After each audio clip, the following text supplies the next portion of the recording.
వివాహానికి ముందు ప్రియుడితో కలిసి గోవాలో పర్యటించిందో మహిళ. అప్పుడు హోటల్ గదిలో ప్రియుడితో సన్నిహితంగా ఉండగా వీడియో తీసిన హోటల్ స్టాఫ్. ఆ వీడియోలతో ఇప్పుడు బ్లాక్మెయిల్కు దిగాడు. 30 లక్షలు ఇస్తే సరి, లేదంటే ఆ వీడియోలను ఆన్లైన్లో పెడతానంటూ బెదిరింపులకు దిగాడు.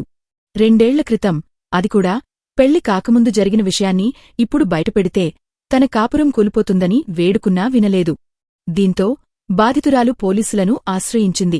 పోలీసులు తెలిపిన వివరాల ప్రకారం హైదరాబాద్లోని ఎర్రగడ్డ ప్రాంతానికి చెందిన ఓ మహిళ 2023లో గోవాలో పర్యటించింది. తన ప్రియుడితో కలిసి సరదాగా గడిపింది. అక్కడ వారు బస చేసిన హోటల్లో ప్రియుడితో సన్నిహితంగా గడిపిన సమయంలో హోటల్ సిబ్బంది రహస్యంగా వీడియో తీశారు. ఇదేమీ తెలియని బాధితురాలు తిరిగొచ్చాక గోవా టూర్ విషయమే మరిచిపోయింది. మరో వ్యక్తిని వివాహం చేసుకుని కాపురం చేసుకుంటోంది.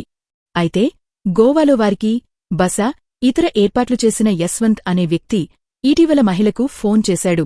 గతంలో మీరు సన్నిహితంగా ఉన్న వీడియోలు తనవద్ద ఉన్నాయని, 30 లక్షల రూపాయలు ఇవ్వాలని డిమాండ్ చేశాడు. డబ్బు ఇస్తే వాటిని డిలీట్ చేస్తానని, లేదంటే ఆన్లైన్లో పోస్ట్ చేస్తానని బెదిరించాడు. అంత డబ్బు తనవద్ద లేదని, ఆ వీడియోలు బయటపడితే తన కాపురం కూలిపోతుందని బాధితురాలు ప్రాధేయపడింది. వాటిని డిలీట్ చేయాలని కోరింది. అయితే యశ్వంత్ వినిపించుకోకపోవడంతో పోలీసులను ఆశ్రయించింది. బాధితురాలి ఫిర్యాదుతో కేసు నమోదు చేసుకున్న పోలీసులు యశ్వంత్ను పట్టుకునేందుకు ప్రయత్నిస్తున్నట్లు తెలిపారు.